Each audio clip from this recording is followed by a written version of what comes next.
Amada iglesia, Dios le bendiga. Un saludo para cada uno de ustedes. Les saluda a su amigo y pastor Juan Antonio Santiago de la iglesia Jesús el Buen Pastor, aquí en Atizapán de Zaragoza, esperando en el Señor que se encuentren ustedes bien después de haber asistido este fin de semana a nuestros servicios. Esperemos que la vida de cada uno de ustedes haya sido ministrada por la presencia del Señor. Bien, en la Alianza de Pastores hemos tomado la decisión de compartir con cada una de las iglesias un pequeño devocional, y en esta ocasión le tocó a su servidor. La semana pasada tocaba a nuestros consiervos el tema de la crisis, saliendo de la crisis. En esta semana estaremos viendo las necesidades, y yo quisiera hablar acerca de las necesidades generales, las necesidades que tú tienes, que yo tengo, que todas las familias tenemos dentro de la iglesia o fuera de la iglesia. Nos encontramos en un momento de mucha necesidad. Necesidades económicas, necesidades de salud, necesidades que nos puedan perfeccionar, necesidades espirituales, ¿sí? Pero a mí me gustaría definir en esta noche rápidamente qué es una necesidad. Y dice el diccionario, el cual tú puedes buscar en el internet o en un diccionario, se define de la siguiente manera. Necesidad es el estado de un ser que se halla en carencia de algún elemento, y su consecución resulta indispensable para vivir un estado de bienestar corporal y muchas veces espiritual pleno. Así que eso se define en el diccionario como una necesidad. Bien, yo creo que cada uno de los que hemos llegado a una iglesia, a la iglesia a la que tú perteneces, a la que, en la que el Señor te instituyó y te puso tal vez en algún ministerio, realizando algún trabajo, amado pastor, a ti también te podemos decir que tienes esas necesidades. Yo quiero alentarte en este día a decirte que la Escritura habla con respecto de las necesidades en un sinfín de pasajes bíblicos, y es complicado tomar uno en particular para hablar de las necesidades. Pero me encontré en el Evangelio según San Lucas, capítulo número 8, en los versículos del 40 en adelante, dos necesidades imperantes a las que se les presentó Jesús para poder solucionarlas, pero tienen una peculiaridad muy importante. ¿Sí? Si me acompañas en tu Biblia, la palabra del Señor dice así, que cuando volvió Jesús, le recibió la multitud con gozo, porque todos le esperaban. El Señor Jesús regresa a algún lugar en específico. Tal vez puede ser tu ciudad, puede ser tu iglesia, puede ser tu comunidad de fe. El Señor Jesús llega y se encuentra con una multitud gozosa. ¿Por qué estaban gozosas? Porque lo estaban esperando. Y al ver que Jesús llegaba, el gozo se llenó dentro de sus corazones. Verso 41 dice, entonces vino un varón llamado Jairo, que era principal de la sinagoga, y postrándose a los pies de Jesús, le rogaba que entrase en su casa. Jairo era un principal de la sinagoga, y estudiando un poquito este contexto del principal de la sinagoga, un principal de la sinagoga era alguien importante, alguien que tenía renombre, alguien que estaba al cuidado de la sinagoga y que todo funcionara de buena manera. Y pudiéramos decir que ese hombre, pues, podía haber hallado la solución a la necesidad que le va a presentar a Jesús en los siguientes momentos. Pero ese hombre, pues, conocía de Dios, estaba en un lugar que conocía del Señor, en el que se ministraba, se leía la Biblia, se leía la Torá, se leían las Escrituras, pero curiosamente su problema no era solucionado.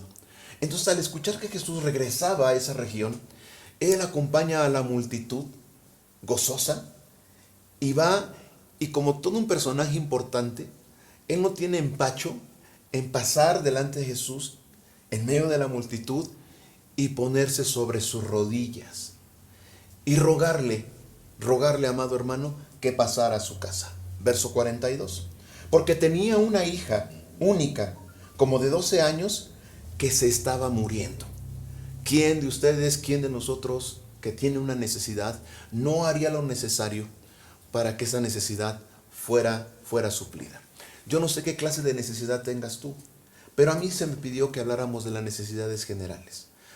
Te decía hace un momento que puede existir un sinnúmero de necesidades. Ok, la necesidad de Jairo era que su hija estaba muriendo. Se puso sobre sus rodillas, se postró delante de Jesús, siendo alguien importante, y le suplicó que fuera a su casa. Verso 43. Pero una mujer que padecía flujo de sangre desde hacía 12 años y que había gastado en médicos todo cuanto tenía y por ninguno había podido ser curada. Se le acercó por detrás y tocó el borde de su manto y al instante se detuvo el flujo de sangre.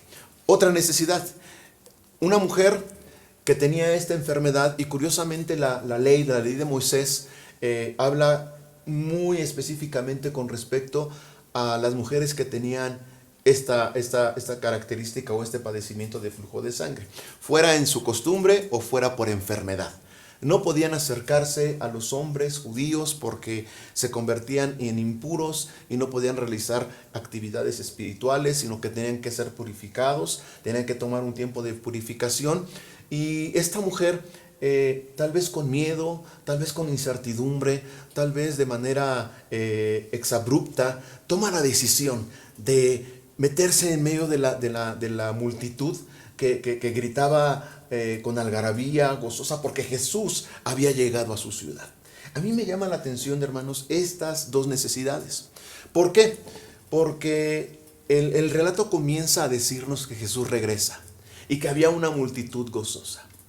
Yo meditaba en la petición o en el devocional que me tocaba compartirles a ustedes como iglesia. Y yo quiero decirles que Jesús está en medio de nosotros, hermanos. Jesús está en medio de tu necesidad. El Señor Jesús está en medio de su iglesia. No importa lo oscuro, lo tenebroso que se pueda ver la situación, qué clase de necesidad tú tengas, yo te puedo decir que Jesús está en medio de nosotros. Y eso debe de ponerte gozoso, debe de ponerte con un corazón alegre y un espíritu dispuesto a recibir la respuesta a tu necesidad, cualquiera que ésta sea. Esta mujer, sabiendo lo que la ley dictaba, relata la Biblia que ella se acerca a Jesús por detrás. Y lo único que toca, no toca su mano, no toca su espalda, no toca sus pies, no quiere llamar la atención, sino que se acerca sigilosamente y toca el borde de su manto. Dice Lucas que en ese momento el flujo de sangre o la enfermedad o el padecimiento se quitó de en medio de ella. Verso 45 empieza a tener un énfasis importante. Entonces Jesús dijo, ¿quién es el que me ha tocado? Y negando todos, dijo Pedro y los que con él estaban, Maestro, la multitud te aprieta y oprime. Y dices, ¿quién es el que me ha tocado? Pero Jesús dijo, alguien me ha tocado porque yo he conocido que ha salido poder de mí. Yo te invito, amada iglesia, a que te acerques a Jesús. No importa los padecimientos que estés teniendo, no importa la grandeza de tu necesidad o la necesidad tan pequeña que te esté agobiando, te esté quitando la paz. Acércate a Jesús. ¿Y sabes qué? Él va a volver a expresar esta frase que le dijo a la multitud, porque yo he conocido que ha salido poder de mí. Ok, esta mujer al verse exhibida, le dice al Señor Jesús lo que le pasó, lo que hizo y por qué lo hizo. La respuesta de Jesús es maravillosa. Le dice, hija, tu fe te ha salvado, ve en paz. Nótese que no le dice, sigue con tu sanidad. Le dice, te ha salvado. Aparte de la sanidad, aparte de ser sanada de su necesidad, de quitarle su necesidad, le dice que es salva. Amén. El relato sigue adelante, pero no quiero quitarte más tiempo. Quiero decirte que el Señor Jesús llega a la casa de Jairo después de que a Jairo se le da una noticia muy triste, que su hija había fallecido. El Señor Jesús le dice, no te preocupes, ella va a estar bien. Llega a la casa de Jairo el Señor Jesús y llora por ella, y algo milagroso sucede con la necesidad de Jairo. Es solucionada su necesidad. Jesús está en medio de nosotros, amada iglesia. Es por eso que nos preocupa como pastores de la alianza de pastores de Atizapán llevar un mensaje que te traiga fortaleza y bendición a tu corazón.